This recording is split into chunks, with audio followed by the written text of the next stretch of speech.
Eres un soldado que defiende su ciudad, aferrado a su arma mientras espera lo inevitable. Has escuchado los rumores, poblaciones enteras borradas de la existencia, ríos de sangre, monumentos construidos con restos humanos. Y ahora, él está frente a tus puertas. Tu comandante toma una decisión. Elige rendirse. El conquistador promete misericordia. Jura por su honor que ni una sola gota de tu sangre será derramada. Abres las puertas, dejas las armas en el suelo, y entonces comprendes el error terrible que acabas de cometer. Porque este hombre, este monstruo, cumple sus promesas, solo que no del modo que imaginabas. En cuestión de horas, tú y miles de tus compañeros son conducidos hacia enormes fosas, no para ser ejecutados, no, eso sería demasiado rápido. Van a enterrarlos vivos. La tierra cae sobre tu rostro mientras gritas, sofocado por la oscuridad. Y técnicamente, el conquistador cumplió su palabra. Ni una sola gota de sangre fue derramada. Esto ocurrió de verdad, y el hombre responsable no se detuvo ahí.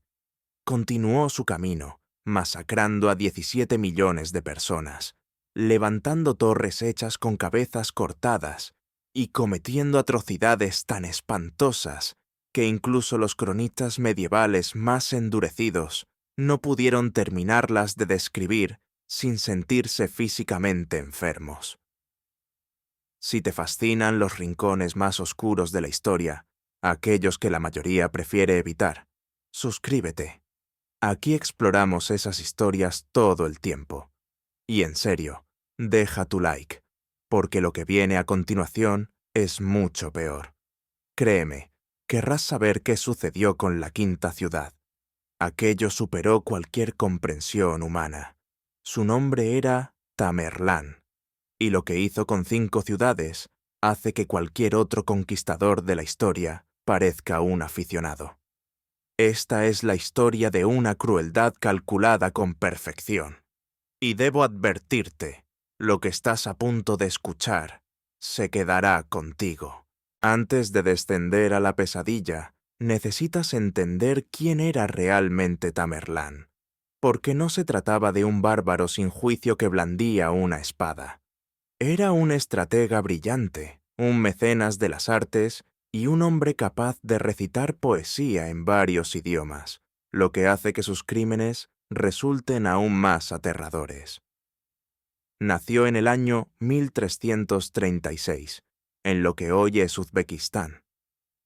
Timur, más tarde conocido como Tamerlán, Timur el Cojo, apodo que recibió tras una herida de guerra que le dejó una cojera permanente, surgió de una nobleza menor para convertirse en uno de los conquistadores más exitosos de la historia. Afirmaba descender de Gengis Khan y dedicó su vida a reconstruir el imperio mongol. Pero mientras Gengis Khan utilizó el terror como un arma, Tamerlán lo transformó en una forma de arte. Y esto fue lo que lo distinguió de los demás. La mayoría de los conquistadores de la historia buscaban gobernar las tierras que tomaban. Necesitaban ciudades intactas, poblaciones vivas que pagaran impuestos e infraestructura que funcionara. A Tamerlán no le importaba nada de eso. La sumisión, por sí sola, no le bastaba. Si una ciudad se resistía, o peor aún, se rebelaba después de haberse rendido, no se limitaba a castigarla, la borraba del mapa, y lo hacía con una brutalidad metódica e imaginativa que convirtió su reputación en su arma más poderosa. Las ciudades escuchaban lo que había ocurrido con quienes lo desafiaban y se rendían de inmediato, tal como él quería. El miedo fue su soldado más fiel, y lo alimentó con ríos de sangre. La magnitud de su destrucción desafía casi cualquier intento de comprensión. En solo 35 años de conquista, entre los años 1370 y 1405, las campañas de Tamerlán pudieron haber causado la muerte de 17 millones de personas. Para ponerlo en perspectiva, La población mundial en ese entonces era de alrededor de 365 millones, lo que significa que posiblemente eliminó casi al 5% de la humanidad. Piénsalo, 1 de cada 20 personas vivas en su época pudo haber muerto por su causa. Los historiadores aún debaten las cifras, claro. Siempre lo hacen cuando se trata de muertes medievales. Pero incluso si redujéramos esa estimación a la mitad, seguiríamos hablando de una devastación de una escala difícil de concebir. Y a diferencia de los desastres naturales o las epidemias, esto fue deliberado, sistemático y personal. Entonces, ¿cómo lo hizo? ¿Qué horrores específicos hicieron temblar a civilizaciones enteras con solo oír su nombre? Vamos a descubrirlo. Y te advierto desde ahora, estos 5 actos se vuelven más oscuros a medida que avanzamos. Nuestro descenso a la crueldad de Tamerlán comienza en el año 1400, en la ciudad de Sivas, en lo que hoy es el centro de Turquía. En ese momento, Sivas estaba bajo dominio del Imperio Otomano y defendida por una guarnición de soldados, en su mayoría cristianos armenios, que tenían todas las razones para temer lo que se avecinaba. Para entonces, la reputación de Tamerlán se había extendido por todo el mundo conocido. Cada soldado que defendía Sivas conocía las historias. Habían oído hablar de ciudades que desaparecieron, de masacres sin supervivientes, de horrores indecibles infligidos a quienes osaron resistir. Así que, cuando el enorme ejército de Tamerlán apareció en el horizonte, los defensores se enfrentaron a una decisión imposible: luchar y morir, o rendirse, y quizás morir después. El asedio comenzó, y la guarnición resistió cuanto pudo, pero estaban superados en número, sin recursos y perdiendo la esperanza rápidamente. Entonces, Tamerlán, siempre maestro de la guerra psicológica, les ofreció algo que sonaba demasiado bueno para ser verdad. Envió un mensaje a los defensores: ríndanse ahora, y les doy mi solemne promesa: ni una sola gota de su sangre será derramada. Era un juramento formal, hecho ante testigos, del tipo que tenía peso en la guerra medieval. Los comandantes solían cumplir ese tipo de promesas. Formaban parte del código del guerrero. La guarnición debatió. Algunos advirtieron que era una trampa. Otros dijeron que no tenían opción. Al menos así había una posibilidad de sobrevivir. Finalmente, la desesperación venció. Las puertas de Sivas se abrieron, y entre 3.000 y 4.000 soldados armenios entregaron sus armas y se rindieron. Y fue entonces cuando Tamerlán mostró su dominio absoluto tanto de la técnica como del terror. Sus soldados reunieron de inmediato a toda la guarnición que se había rendido. Al principio, los armenios debieron de sentirse confundidos. ¿No se suponía que iban a ser perdonados? Pronto fueron conducidos fuera de las murallas, hasta un área donde los hombres de Tamerlán habían estado cavando sin descanso. No eran tumbas, exactamente, sino algo mucho mayor. Zanjas enormes, profundas y anchas. Y fue entonces cuando la verdad se hizo evidente. Tamerlán había cumplido su promesa. Ni una sola gota de sangre sería derramada, porque no planeaba usar espadas, lanzas ni flechas. Iba a enterrarlos vivos. Intenta por un momento imaginar ese horror. Te has rendido. Has abandonado tu única defensa. Has confiado en un juramento. Y ahora estás mirando dentro de una fosa, comprendiendo lo que está a punto de suceder. Algunos soldados quizá intentaron escapar. Otros suplicaron. Algunos se resistieron con las manos desnudas. Nada de eso sirvió de nada. Los relatos de la época describen la escena con un detalle espantoso. Grupos de prisioneros eran alineados al borde de las zanjas. Luego los empujaban adentro. No los mataban antes. Los arrojaban vivos. y después venía la tierra. Primero, paladas, luego, carretadas, y pronto torrentes de suelo caían sobre los hombres que gritaban. Los que quedaban al fondo eran aplastados por los cuerpos que les caían encima. Los más cercanos a la superficie tenían que ver cómo la tierra subía, cubriéndoles las piernas, el pecho, el rostro. Algunos se asfixiaban en cuestión de minutos. Otros, atrapados en pequeños bolsillos de aire, pudieron sobrevivir durante horas, sepultados en la oscuridad, sintiendo el peso de la tierra y de los cuerpos, buscando las últimas trazas de oxígeno. Todos los 3.000 o 4.000 soldados murieron de esa manera, y Tamerlán pudo presentarse ante cualquiera y decir con verdad que había cumplido su palabra. Ni una sola gota de sangre había sido derramada. Pero la verdadera genialidad, si semejante horror puede siquiera llamarse así, no estaba solo en el acto en sí, sino en el mensaje que transmitía. No se trataba únicamente de matar a los soldados de Sivas.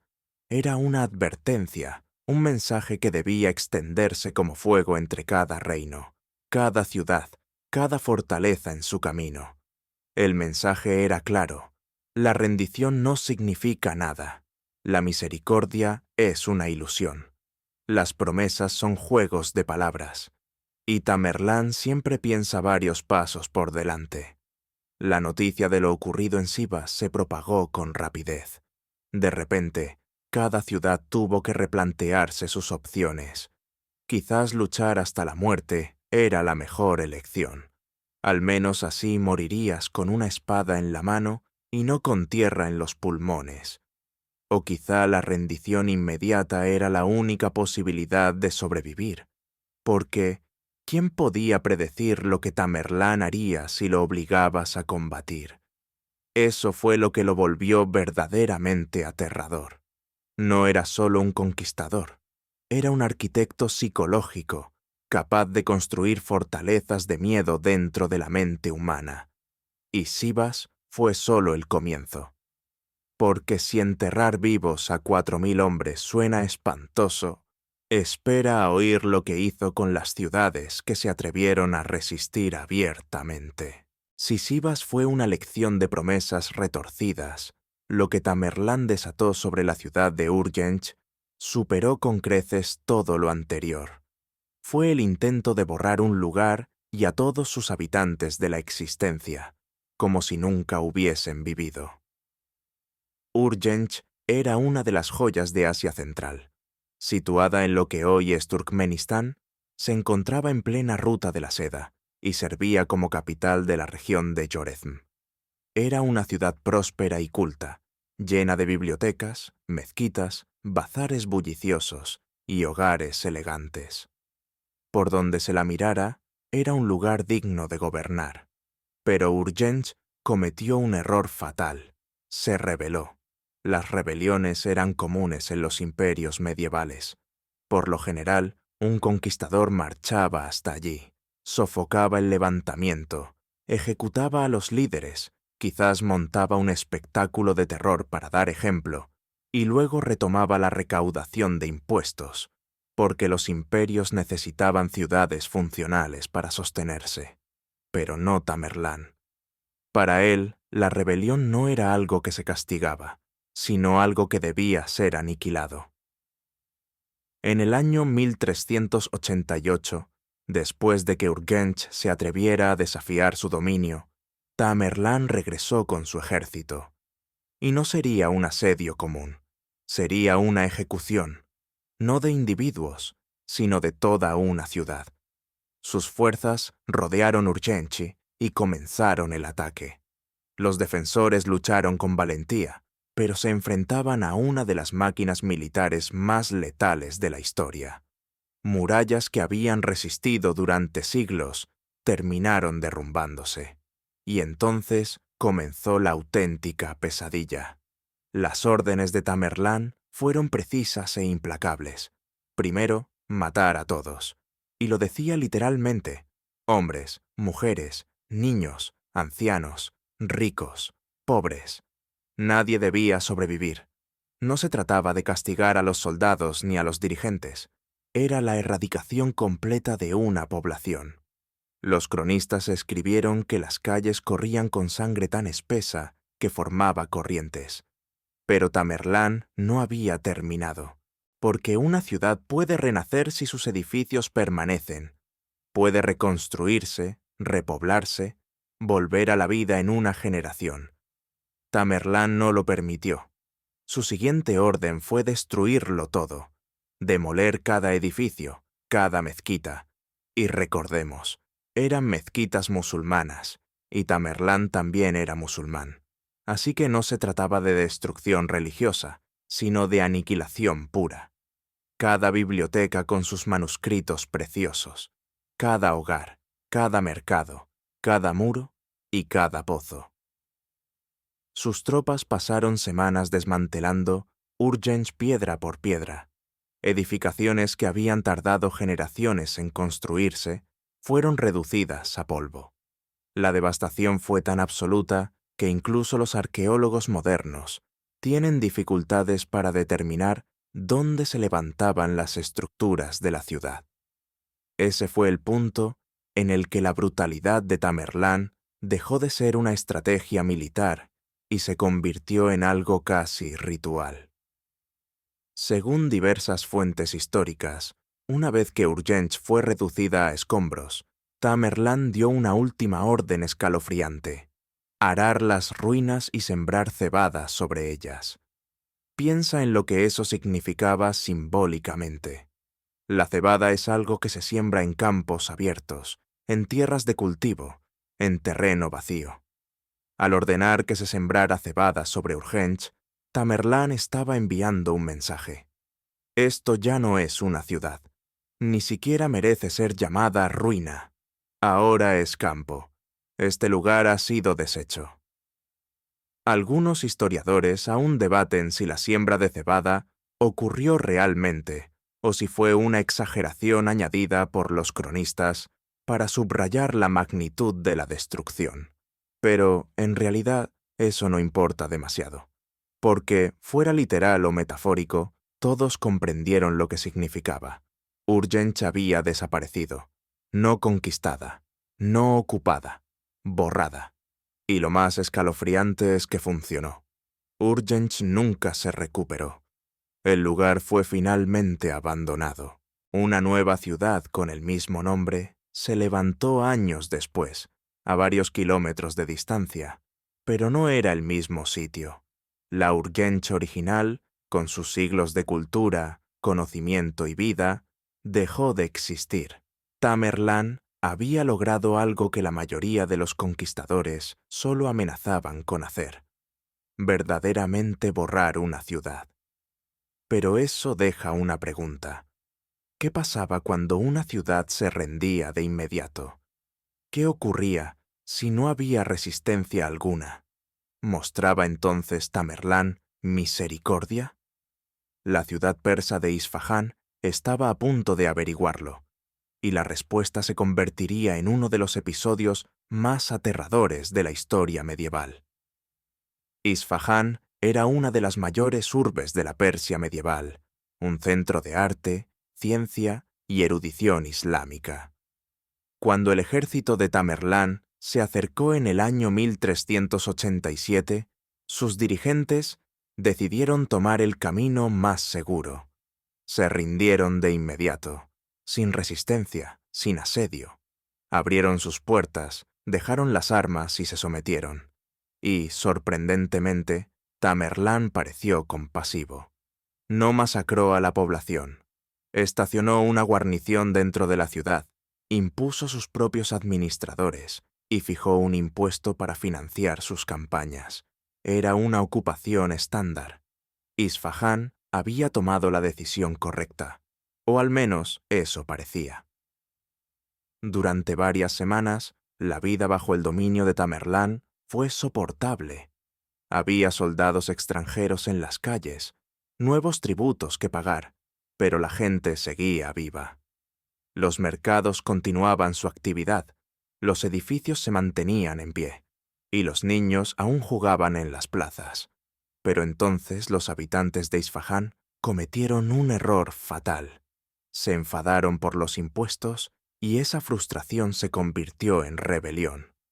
Probablemente comenzó con murmullos en los bazares, quejas discretas sobre los ocupantes, pero el descontento se extendió. Pronto los ciudadanos empezaron a atacar a los recaudadores de impuestos de Tamerlán y luego a sus soldados.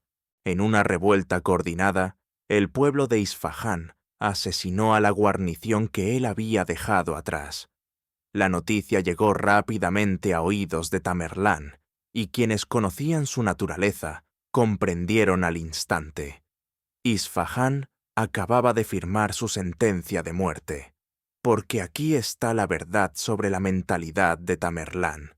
Podías enfrentarte a él desde el principio y, en su retorcida lógica, quizás te respetara por ello. Te destruiría de todos modos, pero era lo esperado. Lo que jamás podía tolerar era la traición de la misericordia, mostrarle sumisión y luego desafiarlo. Eso lo tomaba como algo personal. Así que cuando Tamerlán regresó a Isfahán, no fue para reconquistarla. Volvió para dejar una lección que resonaría a través del tiempo. Sus órdenes al ejército fueron precisas y absolutamente aterradoras.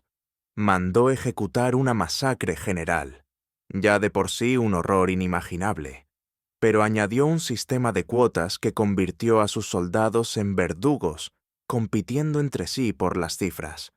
Cada unidad militar debía entregar una cantidad específica de cabezas cortadas. No prisioneros, no cuerpos, cabezas. El ejército barrió Isfahán como una tormenta de muerte. Los soldados fueron casa por casa, arrastrando a la gente a las calles, hombres, mujeres y niños por igual. Las cuotas no hacían distinciones. La matanza duró varios días. Las calles se transformaron en ríos de sangre. Los gritos debieron resonar por toda la ciudad. Los relatos contemporáneos hablan de 200.000 víctimas. Los historiadores modernos creen que la cifra real fue más cercana a 70.000. Pero, sinceramente, ¿importa si fueron 70 u 200.000? Ambas cifras representan actos de exterminio imposibles de comprender. La mente humana apenas puede asimilar una matanza de tal magnitud, y aún así, la carnicería fue solo el comienzo de la pesadilla de Isfahán, porque Tamerlán tenía un plan para esas cabezas. Ordenó a sus soldados reunirlas, todas, decenas de miles de cráneos humanos amontonados en las calles, nubes de moscas, el hedor insoportable. Y luego llegó la siguiente orden, algo casi más allá de toda imaginación: construir torres con ellas. Sus hombres levantaron pirámides hechas completamente de cráneos humanos. Piénsalo, no monumentos dedicados a los muertos, monumentos hechos con los muertos, seres humanos convertidos en ladrillos del terror. Un cronista que fue testigo, hombre acostumbrado a la guerra, intentó contarlas. Registró 28 torres antes de que la náusea le impidiera continuar. Escribió que cada torre contenía alrededor de 1.500 cabezas, y que el espectáculo y el olor eran tan insoportables que no pudo seguir. Incluso si admitimos cierta exageración, y los escritores medievales solían inflar los números para dar dramatismo, seguimos hablando de varias torres de cráneos humanos elevándose sobre una gran ciudad. No estaban ocultas, se exhibían públicamente, en las puertas, en las plazas principales, a la vista de todos. Tamerlán quería que cada persona que entrara en Isfahán, cada viajero de la ruta de la seda, cada mercader y peregrino, viera con sus propios ojos lo que la desobediencia provocaba. Y funcionó. Las torres de cráneos de Isfahán se convirtieron en leyenda. Permanecieron en pie durante años, algunos dicen incluso décadas, desmoronándose lentamente bajo el sol y el viento. un recordatorio eterno de la venganza de Tamerlán. Las historias sobre ellas se difundieron por todo el mundo conocido. Los padres se las contaban a sus hijos. Los mercaderes hablaban de ellas con horror. Los generales las mencionaban cuando debían decidir si resistir o rendirse. Isfahán había apostado a que podía rebelarse tras haberse rendido, creyendo que Tamerlán estaba demasiado lejos o demasiado ocupado para responder. Se equivocaron, y el precio no lo pagaron solo los rebeldes, sino todos. La ciudad entera se transformó en una advertencia arquitectónica para que nadie volviera a desafiarlo. Pero si crees que las torres de cráneos marcaron el punto máximo de su brutalidad, estás muy lejos de la verdad. Porque lo que hizo en Delhi hace que Isfahán parezca casi moderada en comparación. Para el año 1398, Tamerlán había conquistado la mayor parte de Asia Central y Persia. Tenía más de 60 años, una edad avanzada según los estándares medievales, pero su hambre de conquista no se había atenuado ni un poco. Dirigió su mirada hacia el sur, hacia las inmensas riquezas de la India. En ese momento, el sultanato de Delhi gobernaba el norte del subcontinente. Era poderoso y próspero, pero, a ojos de Tamerlán, demasiado indulgente. Su justificación oficial para la invasión, que los sultanes musulmanes de Delhi no eran lo bastante duros con sus súbditos hindúes. Poco importaba que en su propio imperio vivieran muchos no musulmanes, a quienes cobraba impuestos pero no perseguía. En realidad, aquello no era una cruzada religiosa, sino una campaña de conquista y oro disfrazada de deber piadoso. Tamerlán reunió un ejército enorme, de cerca de 90.000 soldados, y emprendió su marcha a través del norte de la India. Y hay que entender algo, no fue una campaña limpia, librada entre ejércitos en campo abierto. Fue un apocalipsis en marcha. A medida que las fuerzas de Tamerlán avanzaban, dejaban ruina a su paso, aldeas reducidas a cenizas, cosechas destruidas, quienes se resistían muertos, quienes no lo hacían, esclavizados. El ejército era tan eficaz saqueando que pronto enfrentó un nuevo problema: demasiados cautivos. Los registros históricos aseguran que, al acercarse a Delhi, los hombres de Tamerlán habían capturado a unos 100.000 prisioneros hindúes. Piensa un momento en la logística de eso. 100.000 personas que necesitaban alimento, vigilancia y confinamiento. Una ciudad entera de cautivos siguiendo al ejército. Tamerlán no los veía como trofeos, sino como un riesgo peligroso. Estaba a punto de enfrentarse al ejército del sultán en la batalla decisiva de la campaña, y lo último que necesitaba era una revuelta de 100.000 prisioneros a sus espaldas, así que tomó una decisión que reveló su naturaleza fría y calculadora en su forma más pura: matarlos a todos. En un solo día, Tamerlán ordenó la ejecución de aproximadamente 100.000 prisioneros, no en combate, no resistiéndose, simplemente una matanza sistemática y organizada.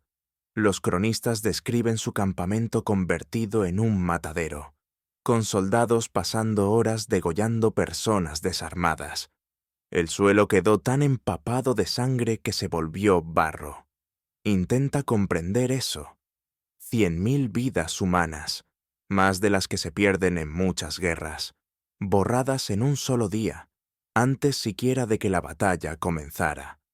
Luego, el 17 de diciembre del año 1398, Tamerlán se enfrentó a las fuerzas del sultán a las afueras de Delhi, y allí quedó al descubierto la combinación entre su crueldad y su genialidad, porque el sultán tenía un arma secreta: 120 elefantes de guerra. No eran elefantes comunes, estaban cubiertos con cota de malla y llevaban cuchillas envenenadas en los colmillos. Eran los tanques de su tiempo, diseñados para romper las líneas enemigas y sembrar el caos. El sultán estaba convencido de que esas bestias le garantizarían la victoria. Pero Tamerlán había hecho sus deberes. Sabía de los elefantes y planeó una estrategia que sonaba demencial, pero funcionó a la perfección. Según múltiples relatos, mandó cargar a sus camellos de equipaje con heno y hierba seca. Luego, cuando los elefantes avanzaron, ordenó prender fuego a los camellos y hacerlos correr hacia las bestias que se aproximaban. Imagina ser un elefante entrenado para la guerra y de pronto ver una estampida de camellos en llamas, chillando, lanzándose contra ti. Los elefantes entraron en pánico. Se dieron la vuelta y arremetieron contra sus propias filas, aplastando a los soldados del sultán. La batalla se desintegró en el caos y el ejército de Delhi colapsó. La ciudad quedó indefensa. Lo que siguió fueron 5 días consecutivos de devastación organizada que hicieron que todo lo anterior pareciera casi moderado. No fue furia, no fue venganza, fue aniquilación deliberada y sistemática. Las fuerzas de Tamerlán arrasaron Delhi en oleadas perfectamente coordinadas. Cada distrito fue blanco de destrucción. Los civiles fueron masacrados en las calles, en sus hogares, incluso dentro de las mezquitas donde buscaban refugio. Los cronistas escribieron que la sangre corría por las calles como ríos. El humo de los edificios incendiados era tan denso que oscureció el sol. El saqueo fue igual de metódico. Todo lo valioso fue confiscado: oro, joyas, sedas, especias. Los artesanos hábiles fueron esclavizados y enviados a la capital de Tamerlán. Jóvenes hombres y mujeres fueron tomados para los mercados de esclavos. Las bibliotecas ardieron. Los monumentos fueron profanados. Las fuentes contemporáneas describen las secuelas como algo salido de un apocalipsis. Un cronista escribió que el hedor de los cuerpos en descomposición se volvió tan insoportable que Delhi tuvo que ser completamente abandonada.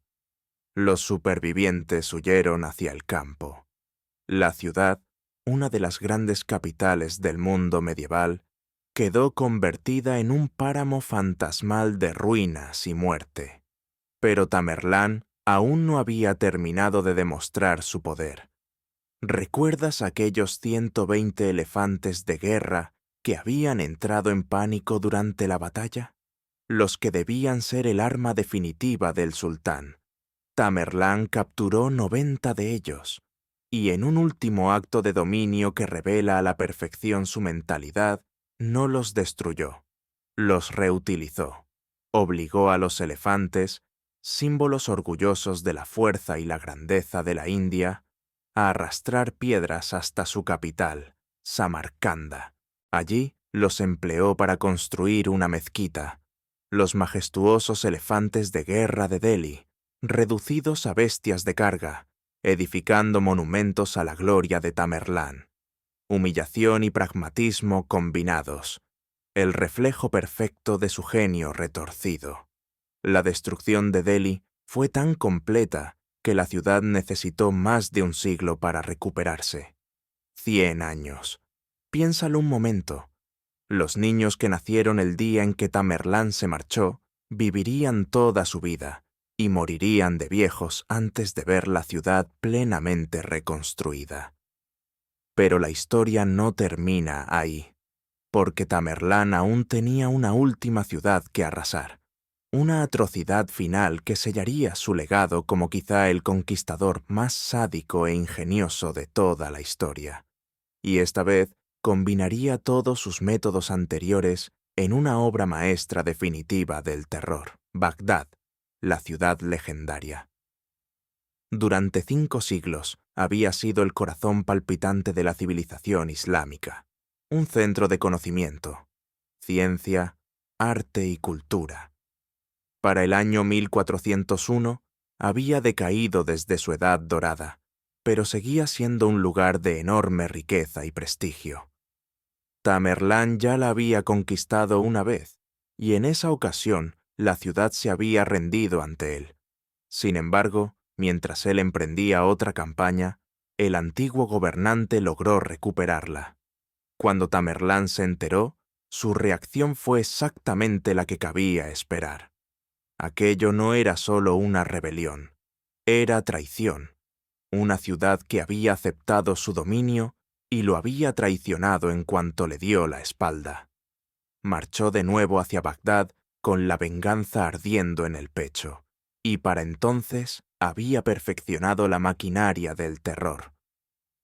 Tras 40 días de asedio, sus tropas lograron abrir brecha en las murallas, y Tamerlán emitió una orden que dio lugar a una de las masacres más espantosas de la historia registrada. Repitió el método que había usado en Isfahán, pero en una escala aún mayor y más sistemática. Cada soldado de su vasto ejército, decenas de miles, recibió una cuota: regresar con al menos 2 cabezas cortadas. No una, 2, como mínimo. Piensa lo que una orden así hace con la mente humana. Convierte el asesinato masivo en una competición. Obliga a cada soldado no solo a matar, sino a competir en la matanza, a presentar pruebas de su brutalidad. Porque el fracaso significaba castigo. Y conociendo la reputación de Tamerlán, puedes imaginar lo que ocurría con quienes no cumplían las expectativas. Su ejército se extendió por Bagdad como una plaga de langostas. Avanzaban calle por calle, casa por casa, cazando a todo ser viviente. Y debido a las cuotas, no podían ser selectivos. No podían limitarse a los rebeldes ni a los soldados. Necesitaban cabezas, tantas como fuera posible, y las necesitaban rápido. Las estimaciones de muertos varían entre 20.000 y 90.000. La verdad probablemente esté en algún punto intermedio, pero el número exacto ya no importa. Lo que importa es comprender la locura desatada por aquel sistema de cuotas. Los cronistas describen escenas de horror indescriptible. Soldados irrumpiendo en las casas, arrastrando familias enteras, ciudadanos que intentaban esconderse en pozos, desvanes o criptas, en cualquier lugar donde pudieran respirar o rezar. Las calles se volvieron intransitables bajo montones de cadáveres, y aún así, lo que vino después fue aún peor. Si es que algo así puede serlo. Las cuotas eran tan estrictas y el miedo a fracasar tan intenso que los soldados empezaron a asesinar a sus propios cautivos, esclavos valiosos que podrían haber vendido, solo para cumplir con sus cifras. Algunos relatos incluso aseguran que los hombres que no lograban encontrar suficientes víctimas mataban a sus propias esposas para alcanzar la cuota. Sea o no esa última parte una exageración o propaganda, el simple hecho de que los cronistas la consideraran creíble dice todo sobre la atmósfera de locura y terror que Tamerlán había creado. La matanza se había vuelto tan organizada, tan obligatoria, que ya nada tenía límites. Pero, por supuesto, hablamos de Tamerlán, y él jamás desperdiciaba una oportunidad para el espectáculo. Tenía planes. Al igual que en Isfahán, las cabezas cortadas fueron reunidas y utilizadas para construir torres. Solo que esta vez, la escala hacía que aquella pesadilla anterior pareciera insignificante. Algunos relatos afirman que se levantaron 120 torres de cráneos en toda Bagdad. 120. Incluso si esa cifra fuera una exageración, y los cronistas medievales solían magnificar, seguimos hablando de decenas de estos monumentos grotescos dedicados a la muerte masiva. Las torres se erigieron en los principales cruces, junto a las puertas de la ciudad y en las plazas públicas. Cada una representaba a cientos, a veces miles, de personas que habían estado vivas solo unos días antes. El olor debía de ser insoportable. La visión, imposible de borrar de la memoria. Tamerlán también ordenó destruir los grandes edificios públicos de Bagdad. Las bibliotecas llenas de manuscritos fueron incendiadas, los palacios desmantelados piedra por piedra. Los cimientos físicos de una de las ciudades más espléndidas de la historia fueron demolidos con metódica precisión. Curiosamente, perdonó los lugares sagrados, las mezquitas y los santuarios. Pero aquello no era compasión, era cálculo. Quiso dejar claro que su guerra no era contra el Islam, sino contra la desobediencia. Los templos religiosos permanecieron en pie, solitarios en medio de un desierto de ruinas, proclamando en silencio su mensaje. Las casas de Dios perduran, todo lo demás es prescindible. Bagdad, como antes Delhi, quedó reducida a una cáscara vacía de su antigua grandeza. Los supervivientes huyeron, la economía colapsó, el legado cultural se hizo añicos, y las torres de cráneos se mantuvieron durante años, advirtiendo a cualquiera que pudiera atreverse a desafiar a Tamerlán. Y ahí lo tienes, 5 actos deliberados de terror que convirtieron su nombre en sinónimo de crueldad inimaginable. Desde los soldados enterrados vivos en Sivas hasta las torres de cráneos en Bagdad, Tamerlán no se limitó a conquistar, representó. Cada masacre era un mensaje, cada atrocidad, una táctica. Comprendía algo que la mayoría de los conquistadores ignoraban. Una reputación puede ganar batallas antes de que empiecen. Si infundes suficiente miedo, la gente se rendirá en cuanto vea tus estandartes en el horizonte. Tamerlán transformó el horror en un arma de guerra, y funcionó. Forjó un imperio que se extendía desde Turquía hasta la India, desde Rusia hasta el Golfo Pérsico. Pero aquí está la verdad sobre los imperios construidos sobre el miedo. Nunca perduran.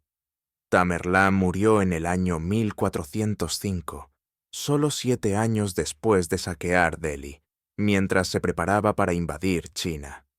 En pocas décadas, su imperio se fracturó.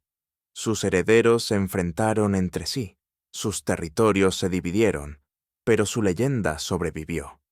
Siglos más tarde, su nombre sigue evocando terror.